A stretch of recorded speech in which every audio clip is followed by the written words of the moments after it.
தமிழ்நாட்டில் ஒரு சின்ன கிராமத்தில் முத்து, கோபால் என்ற 2 நண்பர்கள் வாழ்ந்து வந்தாங்க. முத்து ஒரு விவசாயி, கோபால் ஒரு குயவர். குயவர்னு இந்த பானையெல்லாம் செய்வாங்க இல்லையா, அவங்க. அந்த ஊரே பொங்கல் பண்டிகைக்கு தயாராகி கொண்டிருந்தனர். ஆனால் அந்த ஊரில் ரொம்ப வறட்சி. அந்த கிராமம் கடுமையான வறட்சியை எதிர்கொண்டதாம்.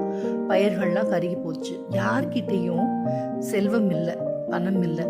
ரொம்ப கஷ்டப்பட்டாங்க. ஆனால் முத்து, கோபால் 2 பேரும் கொஞ்சம் காசு சேர்த்து வச்சுருந்தாங்க. முத்து என்ன பண்ணாரு, எப்படியாச்சும் நம்ம இந்த காசு விவசாயத்தில் போட்டு நம்ம பணம் காசு சம்பாதிக்கணும் அப்படின்னு நினச்சாராம். கோபால் நல்ல பானைகள்லாம் செஞ்சு இந்த பொங்கலுக்கு வித்துடலாம் அப்படின்னு நினச்சாராம். ஆனால் மக்கள் என்ன பண்ணாங்க, இவங்க 2 பேர்கிட்டையும் எந்த பொருளையும் வாங்கவே இல்லை. ஷாப்பிங் வளாகத்தில் இருக்கிற தொழிற்சாலையில் டைரெக்டாக ஃபேக்ட்ரிலேருந்து வரும் இல்லையா, அந்த பொருட்கள் எல்லாம் வாங்க விரும்பினாங்க. அதனால இவங்களோட முயற்சிகள் வீணா போச்சு. இதற்கிடையில நகரத்துல இந்த மாதிரி கிராமங்கள்ல பாரம்பரிய நடைமுறைகள்லாம் எப்படி இருக்கு அப்படிங்கறத ஆவணப்படம் எடுப்பதற்காக கார்த்திக் அப்படிங்கிற ஒரு புகைப்பட கலைஞர் நியமிக்கப்பட்டாராம். பொங்கல் பண்டிகை போது முத்து மற்றும் கோபால் ஆகியோரின் கிராமத்திற்கு செல்ல அவரு டிசைட் பண்ணாராம். கிராம மக்களோட கடின உழைப்பை பார்த்து வியந்த அவர் அவர்களோட போராட்டங்களை கைப்பற்ற முடிவு செஞ்சார். கார்த்திக் என்ன பண்ணாரு, முத்து மற்றும் கோபால் ஆகியோரோட நாட்களை கழித்தார். அவர்களோட வேலையை ஆவணப்படுத்தினார். வயல்வெளிகள்ல முத்துவோட உழைப்பையும் கோபாலின் கைத்திறனையும் படம் பிடித்து காட்டினார். அவர் இதெல்லாத்தையும் வீடியோவா தொகுத்து இன்ஸ்டாகிராம் மற்றும் யூடியூப் போன்ற சமூக ஊடக தளங்கள்ல பகிர்ந்தார்.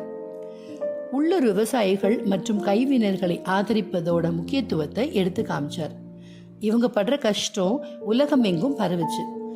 எல்லா மக்களும் அதை பார்த்து இவங்களை ஆதரிக்க முடிவு பண்ணாங்க.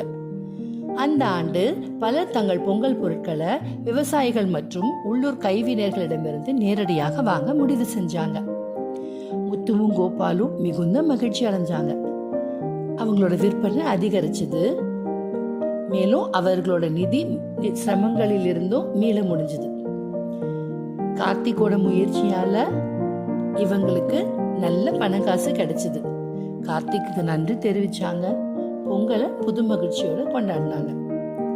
கதையோட தார்மீகம் என்னன்னா, ஒவ்வொரு வேலையும் இன்றியமையாததுதான் மற்றும் மரியாதைக்குரியது.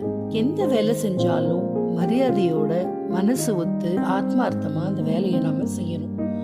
உள்ளூர் விவசாயிகள் மற்றும் கைவினைஞர்களை ஆதரிப்பது அவர்களுக்கு உதவுவது மட்டும் இல்லாமல் பாரம்பரிய கைவினை பொருட்கள் மற்றும் நடைமுறைகளின் உயிர் வாழ்வை உறுதி செய்கிறது.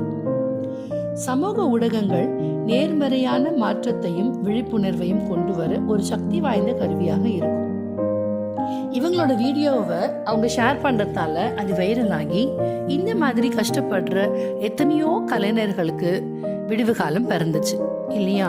ஸோ நீங்கள் என்ன பண்ணுங்க, இந்த வீடியோவை ஷேர் பண்ணி முத்து மற்றும் கோபால் மாதிரி கிராமப்புறங்களில் கஷ்டப்படுறவங்களோட நிலைமையை எல்லாருக்கும் எடுத்துரைப்பீங்கன்னு நாங்கள் நம்புகிறோம்.